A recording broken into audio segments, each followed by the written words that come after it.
നമ്മളിവിടുത്തെ ഒരു രീതി അറിയാത്തവർക്ക് വേണ്ടി പറയുന്നതാണ്. അറിയുന്നവർ അത് ശ്രദ്ധിക്കണമെന്നില്ല, എങ്കിലും ശ്രദ്ധിക്കണം നല്ലതാണ്. നമ്മളുടെ ഏത് ന്യായത്തിലും ദൈവാരാധന എന്ന് പറയുന്നത് എല്ലാ തരത്തിലും നടത്താറുണ്ട്. അത് നമ്മൾ നടത്തുമ്പോഴും നമ്മൾ ഏത് വിചാരത്തിന് വെച്ച് ആരാധിച്ചാലും നമ്മൾ ദൈവമേനെ വിചാരിച്ചാണ് ശരി. അത് വൈകിക്കുമ്പോൾ അല്ല അതല്ല നീ പറഞ്ഞത് അവരോട് ഇതൊക്കെ പറഞ്ഞു. ഞാനങ്ങോട്ട് വരാണ്, അതിൻ്റെ ഇടയ്ക്കൂടി വിഷമല്ലേ സാറിലിരുത്തിയിട്ട് ഞാനങ്ങ് വരാം. ഈശ്വരാരാധന എന്ന് പറയുമ്പോൾ നമ്മുടെ ന്യായപ്രകാരം ചെയ്തു വന്ന ഒരു അറിവാണ്. ഇതിനെല്ലാത്തിനും ഒരു ചിട്ടയെടുപ്പൊക്കെ പറയുന്നുണ്ട്. ഇത് വളരെ കാലമായിട്ട് നമ്മൾ ചെയ്യുന്നു. ഇതിലേതോ ഒരു വിഷമുണ്ടെന്ന് എല്ലാ സിദ്ധാന്തികളും സമ്മതിക്കുന്ന കാര്യമാണ്. അറിവുള്ളവർ, അറിവില്ലാത്തവരെങ്ങനെ പലതും പറയും. അപ്പൊ ഈ വിഷയം എന്താണെന്ന് നമ്മുടെ ദുഃഖം തീർക്കുന്നതിന് വേണ്ടി എങ്ങനെയാണ് ദുഃഖം തീർക്കുന്നത്? ഉടനെ പണം വരികയും ഉടനെ തന്നെ രോഗം മാറുകയും ഉടനെ നമ്മുടെ കൊച്ചുങ്ങൾക്കെല്ലാം സന്തോഷവും വരികയും അങ്ങനെയല്ല. നമ്മളിലെ ജന്മം കൊണ്ട് വന്നുപോയ ഏതെല്ലാം തരത്തിലുള്ള നോവുണ്ടോ ആ നോവിൽ അതിന് കാരണവുമുണ്ട്. കാരണമില്ലാതെ കാര്യം ഉണ്ടാകില്ല. അപ്പൊ ആ കാരണം എന്താണ് എന്ന് നമ്മൾ അറിഞ്ഞിട്ട് നമ്മുടെ കഴിവിനും പ്രാപ്തിക്കും ഒത്ത് ഈശ്വരഭജന എങ്ങനെ ചെയ്യണം എന്ന് പറയുന്നതാണ് ഇവിടുത്തെ രീതി. അത് നമ്മൾ പെട്ടെന്ന് അങ്ങ് ഇന്ന രീതി ചെയ്യണമെന്ന് പറഞ്ഞ് ചെയ്യാൻ പാടില്ല. അതിന് കാരണം നമ്മൾ ബഹുമാനിച്ചും ആരാധിച്ചും വന്ന ഏത് വിചാരോ സേവനോ അല്ലെങ്കിൽ വേറെ എന്തെങ്കിലും ആയിക്കോട്ടെ, ഇതിനെ ബഹുമാനിക്കണം. അത് ബഹുമാനിച്ചിട്ട് അതിനെ എന്ത് ചെയ്യാണ്? അതിന് കൊടുക്കേണ്ടത് കൊടുത്ത് മാറ്റിയിട്ടേ നമ്മൾ വേറൊന്ന് ചെയ്യാവൂ. അല്ലാതെ എങ്ങോട്ടെങ്കിലും ചെന്ന് അവിടെ പറയുന്നത് നല്ലതാണ്, അതുകൊണ്ട് അതങ്ങ് ചെയ്യാം എന്ന് ധരിക്കരുത്. നമുക്കതിന് എന്ത് ചെയ്ത് കളയാനുണ്ട്, അതിനെന്ത് നന്മ ചെയ്യാനുണ്ട്, ഇത് രണ്ടും ചെയ്തിട്ട് പിന്നെ നമ്മൾ നമ്മുടെ ജീവിതം കൊണ്ട് കഷ്ടപ്പെട്ടെടുക്കുന്ന ഒരു കർമ്മത്തിൽ ധർമ്മം പ്രാപിക്കും. അല്ലാതെ നമ്മളെ ഈ സിദ്ധി ന്യായങ്ങളോ അനുഗ്രഹങ്ങളോ നിഗ്രഹങ്ങളോ ഒന്നും അല്ല. അങ്ങനെയൊന്നും പോയിട്ട് നമുക്കൊന്നും കിട്ടാനില്ല, അങ്ങനെയുള്ള കാര്യവുമല്ല പറയും. നമ്മൾ നൊന്ത് വിചാരിക്കുന്ന കർമ്മത്തിൽ നമ്മുടെ നാട്ടുകാർക്കും വീട്ടുകാർക്കും മാത്രമല്ല, നമ്മുടെ കുഞ്ഞുങ്ങൾക്ക് വരെ അത് തിരിച്ചറിയാൻ വയ്യാത്ത വിധം നമ്മൾ ഓരോരുത്തരും കഴിയണം. ഇത് തിരിച്ചറിയാൻ നമുക്കൊരു ഉപാധിയായിട്ട് ദൈവം തരുന്ന ഒരു മാർഗമായിട്ടേ നിങ്ങൾ ഇതിനെ കാണാവൂ. എങ്കിലും നിങ്ങൾക്ക് അതിന് നേരെ കൊണ്ടുപോകാൻ കഴിയും. അല്ലെങ്കിൽ അതിൽ ഏതെങ്കിലുമൊക്കെ നമ്മുടെ വീഴ്ചതായിട്ട് കൊണ്ട് അറിവുകളുണ്ട്, എന്തെങ്കിലുമൊക്കെ സംഭവിച്ചു. അത് വളരെ പേർക്ക് പറ്റിയിട്ടുണ്ട്. ആളുകൾ വിചാരിക്കും ഏതോ ഒരു നല്ല കാര്യം ചെയ്യല്ലേ, പിന്നെ അതിനെന്താ വിഷമം? അങ്ങനെയൊന്നുമല്ല. നമ്മുടെ പൂർവ്വന്മാര് തികച്ചും ഒരു അത്യാഗ്രഹത്തിന്റെ പുറത്ത് അത് ഇത് ആഗ്രഹിച്ചു പോയതാണ്. അല്ലാതെ നമ്മുടെ ജീവന്റെ നന്മയ്ക്ക് വേണ്ടി അല്ല വിളിച്ചത്. അപ്പൊ ജീവന്റെ നന്മയെന്നാണ് നമ്മൾ ധരിച്ചു വെച്ചിരിക്കുന്നത്. എനിക്ക് അത് വരണം, ഇത് വരണം, ധനം വരണം, പ്രബുദ്ധം വരണം, ഞാൻ ഇന്നലെയും പോയി ഇന്നും പോയി ഇനി നാളെയും പോകുമെന്ന് പറയുന്നതൊന്നും അർത്ഥമില്ല. അങ്ങനെയുള്ള കാര്യങ്ങളൊന്നും അല്ല. അങ്ങനെയാണെങ്കിൽ കുറെ പേര് അങ്ങനെ പോയി അങ്ങോട്ട് പെട്ടെന്ന് നന്നാകില്ല. അങ്ങനെയൊക്കെ വിചാരിക്കുന്ന അറിവുകേട് നമ്മളുണ്ട്.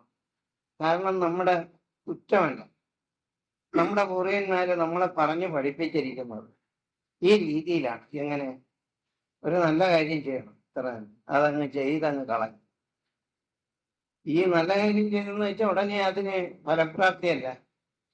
നല്ല കാര്യം ചെയ്യുകയാണെങ്കിൽ അതിൻ്റെ എത്രയും ഇരട്ടി 10,000 ഇരട്ടിയോ കോടിയോ അല്ല നമ്മുടെ ജന്മാന്തര കർമ്മങ്ങൾ പൂർവ്വന്മാരുമായിട്ട് എത്തിയിരിക്കുന്ന ആ ദോഷവും ഗുണവുമായിട്ട് അടങ്ങി വന്നിരിക്കുന്ന ഇതൊരു ദിവസം അങ്ങ് എന്തെങ്കിലും 10 ദിവസം വിളിക്കുകയും ചെയ്താൽ മാറുമെന്ന് ധരിപ്പിക്കുന്ന ഒരറിവേട് തികച്ചും നമ്മുടെ അറിവിന്റെ സ്ഥാനത്ത് തികച്ചും ചെയ്യുക.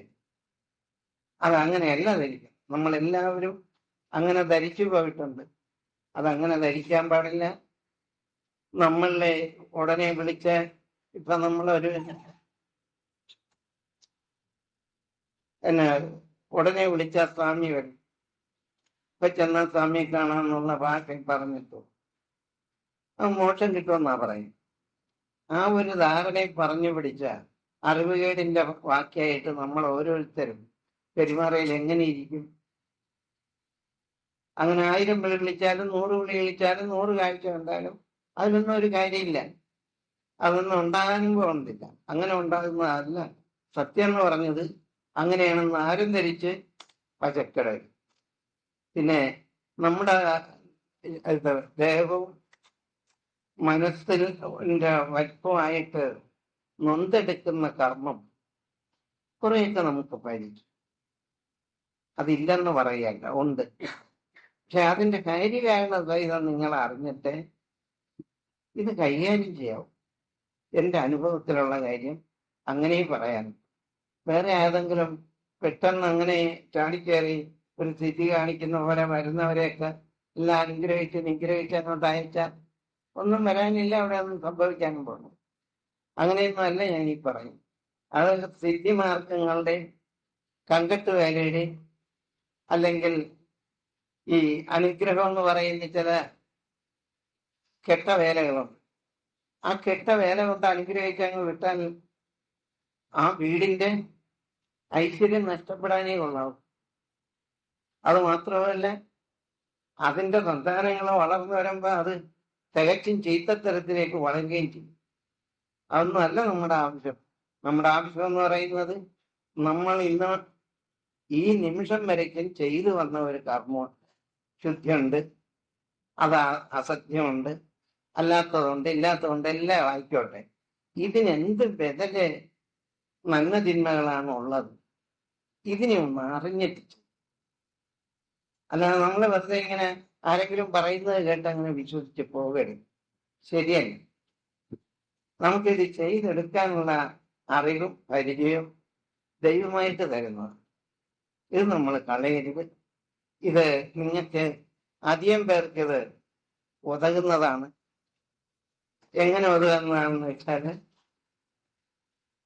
നമ്മുടെ ഇന്ന് വരെ ആരാധിച്ചു പോയ ഏതെല്ലാം വകയുണ്ടോ, അത് ഒരു മതത്തിനെ പറ്റി ഒരു ജാതിയെ പറ്റി അല്ല ഈ പറയുന്നത്. നമ്മൾ ആരായിരുന്നാലും ഒരു വിശ്വാസത്തിന്റെ പുറത്ത് വന്നതാണ്. അത് ഏതോ വഴിക്ക് തെറ്റിയപ്പോൾ നമ്മള് മതസിദ്ധാന്തമൊക്കെ തെറ്റിച്ചും പറഞ്ഞും പഠിപ്പിച്ചും അതെങ്ങനെ ആ സിദ്ധാന്തത്തിന്റെ കർമ്മഗതി അറിയാൻ വയ്യാതെയൊക്കെ കുഴങ്ങിപ്പോയ കർമ്മത്തിന്റെ വാക്യാണ് നമ്മൾ ഓരോരുത്തരും. അത് ഉടനെ അങ്ങ് നിവർന്ന് ശരിയാകുമെന്ന് നിങ്ങൾ ആരും ധരിക്കരുത്. പിന്നെ ചില ആളുകൾ കഷ്ടപ്പെട്ട് അവരുടെ ആ കഷ്ടപ്പാടിന്റെ അളവ് കുറഞ്ഞു വന്നിട്ടുണ്ടെങ്കിൽ അത് പെട്ടെന്ന് അങ്ങ് കുറയും. അതാണ് അവർ കഷ്ടപ്പെട്ട് ആ അളവ് കുറെ അങ്ങ് അനുഭവിച്ചവര്. അത് പിന്നെ ഒരു എന്തെങ്കിലും ഒരു വലിയ നാശം വരേണ്ടടുത്ത് ഒരു വെള്ളം മുറിഞ്ഞെന്ന് വെച്ച് നമുക്കത് നാശമായിട്ട് കണക്കാക്കി വിടാം. അപ്പൊ ഒരു വലിയ ജ്വരപ്പനി വന്ന് കിടക്കേണ്ട സ്ഥാനത്ത് ഒരു 4 ദിവസം പനി വന്ന് വലിയ ചുമയും പനിയും കുഴപ്പമൊക്കെ വന്ന് ഞാനങ്ങ് അല്ലാതെ വിഷമിച്ച്. ഇതൊന്നും അല്ല പറയുന്നത്. ഇതൊക്കെ വലിയ പതിവാണ്. അതൊക്കെ അതിന്റെ സ്വഭാവത്തിലുള്ളതാണ്. അതിനൊന്നും ഇതൊരു വലിയ നന്മയായിട്ട് നമ്മൾ എടുക്കരുത്. അപ്പൊ ഇത് അങ്ങനെയല്ല നമ്മൾ ചെയ്തത്. നമ്മളെ സംബന്ധിച്ച് നമ്മുടെ ഈ വിഷമം എങ്ങനെ തീരണം, എങ്ങനെ തീരും? എൻ്റെ പൂർവികന്മാരും ഞാനുമായിട്ട് ഇന്നോളം പറഞ്ഞും ആചരിച്ചും ചെയ്തും ചെയ്യിപ്പിച്ചും വന്ന ഈ കർമ്മഗതി ഇല്ലെന്ന് ആരെങ്കിലും പറഞ്ഞാൽ അങ്ങനെ തീരുമെന്ന് ധരിക്കുന്നു മണ്ടത്തരത്തിന്റെ മണ്ടത്തരം. അങ്ങനെയൊന്നും ആരും ധരിച്ചു. എവിടെയെല്ലാം പോകണം നമ്മള്, എവിടെയെല്ലാം എന്തൊക്കെ ചെയ്യേണ്ടി വരുന്നു, അതൊക്കെ അങ്ങ് ചടവെന്നങ്ങ് തീരുമെന്നൊക്കെയാണ് നമ്മളെ പറഞ്ഞു പഠിപ്പിച്ചിരിക്കുന്നത്.